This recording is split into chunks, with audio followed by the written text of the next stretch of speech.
साथियों, मैं केवल आपको बड़े सादे 3 बातें आपके समक्ष रखना चाहता हूं। पहला, परीक्षा 1, पद 1, आप एक ही दिन में 8 पेपर कैसे दे रहे हैं?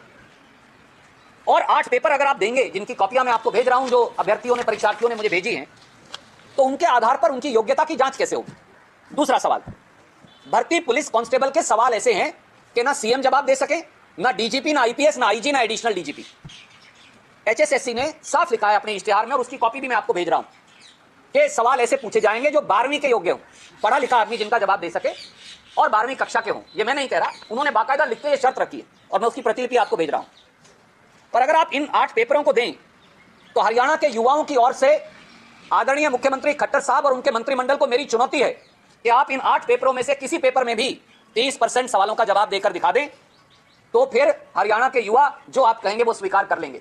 हरियाणा के सम्मानित डीजीपी और उनके आईजीज को मेरा निमंत्रण है कि पत्रकार इन्विजिलेटर बन जाएं और आपकी देखरेख में बगैर नकल मारे इनमें से 30 पैसे सवालों का जवाब देकर दिखा दें।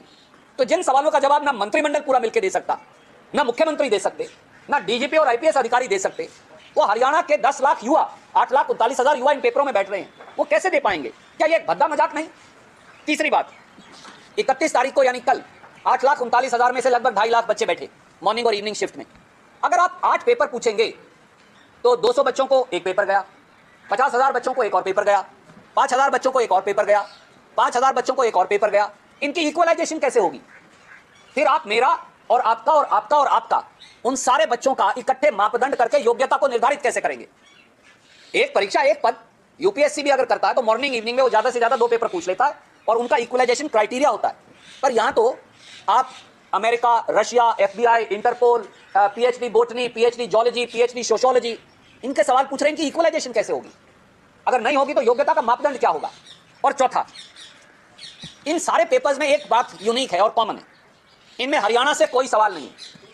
आप ये पेपर जो भेज रहा हूं, आप देखेंगे हरियाणा से जुड़े 95 में से 1 या 2 सवाल ही।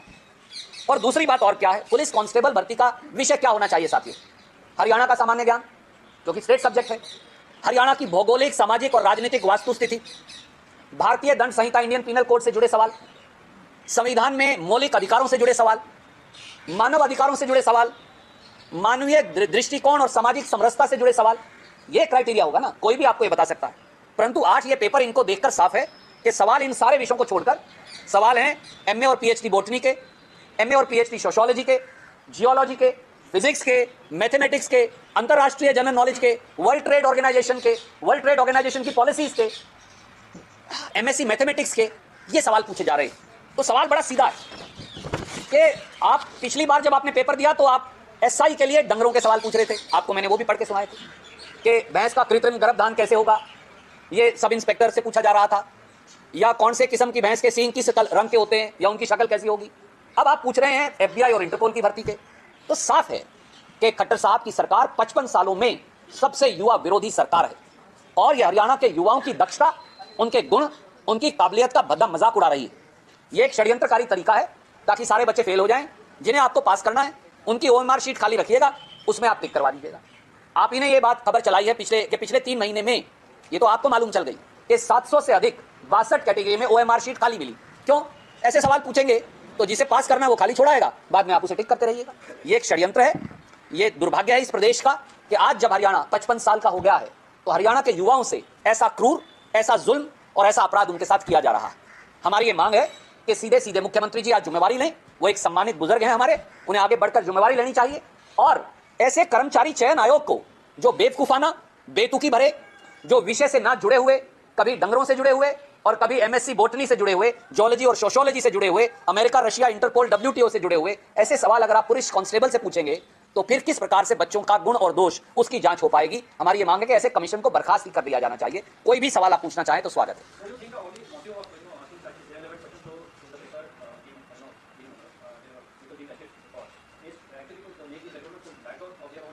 Absolutely. The modus operandi now in Haryana is threefold. 30 papers have leaked in last 7 years. Not a single person has been convicted. Not a single connection of those paper leak mafia to those sitting in the citadels of power have been exposed. Once we repeatedly, and you journalist friends repeatedly, pointed out the repeated leak of papers and sale of papers by paper leak mafia, a second modus operandi was adopted. And that was tell the favorites to leave the OMR sheets blank or give extra OMR sheets so that in the same examination hall, after the paper is over, some people can then tick those OMR sheets. We exposed that during SI recruitment. And may I point out to you that those 3 centers of the sub-inspector male that I had pointed out, government proceeded to cancel the exams. 550 of those students that were retested, 43 of them have become SIs in the final list. How? The reason was obvious. Every 12th person who was given a second chance has been now selected as an SI. Now the third modus operandi is being adopted. Ask questions of a nature that have no connection to either the exam or the capacity or the capability of the child. Tell me, can any one of you answer any one of these questions? Forget about it. You are one among the most literate, most capable, most aware people in this state. Can anybody who's watching this program, can anybody answer this question? Can the Chief Minister of Haryana answer this question? Can the Director General of Police answer these questions? Can any IPS officer answer these questions? The modus operandi is clear. It's a cruel joke being played by a fraudulent government attempting to dupe people of Haryana and youth of Haryana.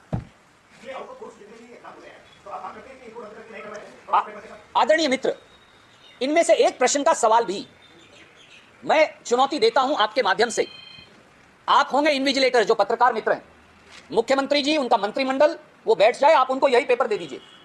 अगर वो इनमें से 30% सवालों का जवाब दे दें तो मैं मेरे सारे चार्जेस वापस लेता हूं. पर आपकी दक्षता में, आपकी देखरेख में सवाल हो, ताकि वो बाद में ओएमआर शीट टिक ना करवा लें. क्या हरियाणा के director general of police, Haryana का कोई आईपीएस ऑफिसर, आपका कोई पत्रकार या एडिटर इन सवालों का जवाब दे सकता है? मैं एक सवाल आपको फिर पढ़कर सुनाता हूं.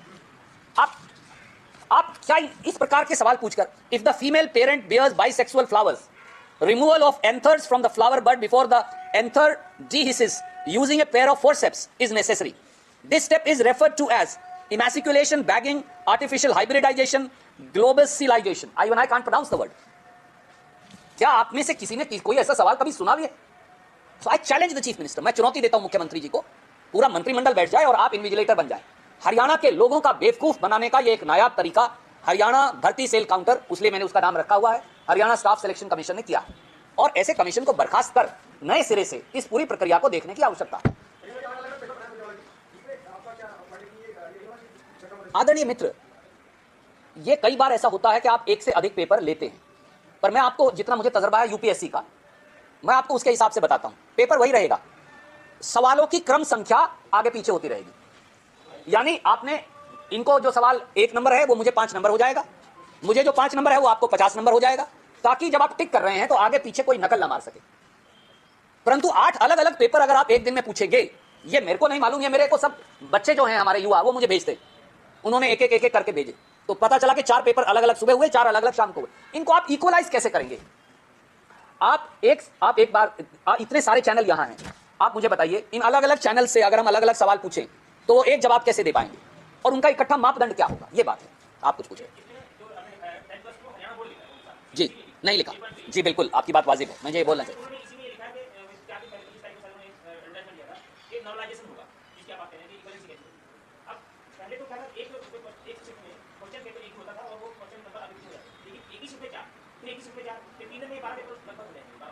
जी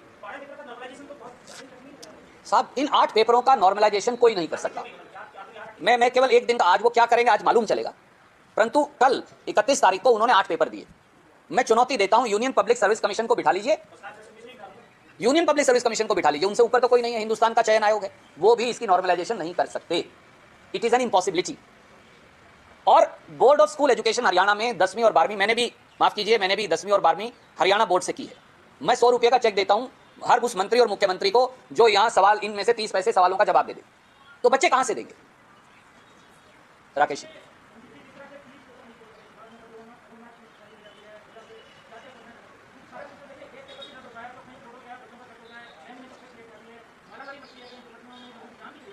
जी,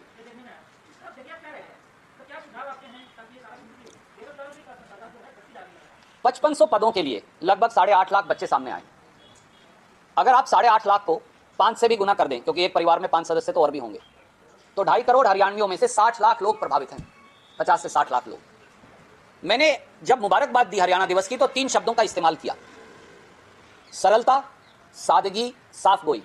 अगर ये 3 चीजें खट्टर सरकार अपना ले तो ये पेपर का चक्कर अपने आप ठीक हो जाएगा, क्योंकि इसकी जड़ ही बेईमानी है। वो हरियाणा के बच्चों की प्रतिभा, गुण, दक्षता, काबिलियत का टेस्ट नहीं कर रहे। यहां पेपर लीक माफिया हावी है। क्या ये 10वीं या 12वीं का पेपर हो सकता है? मैंने आपको बाकायदा वो उनके द्वारा एडवर्टाइज की गई कंडीशन भेजी है। हरियाणा बोर्ड का क्या ये पेपर हो सकता है? नहीं हो सकता। तो इसके मायने क्या है? आप 10 लाख बच्चों से क्यों मजाक उड़ा रहे हैं और उनके भविष्य पर प्रश्न चिन्ह क्यों लगा रहे हैं? और पिछली बार जब मैंने आपके सामने कागज प्रस्तुत किए तो क्या यह सही नहीं कि उन्होंने आंसर की वापस ली, हरियाणा स्टाफ सिलेक्शन कमीशन की वेबसाइट 3 दिन तक बंद रखी, तीनों सेंटर के पेपर कैंसिल किए, पूरा पेपर कैंसिल करने की बजाय और उन 3 सेंटर से फिर 43 लोग भर्ती भी हो गए? क्यों?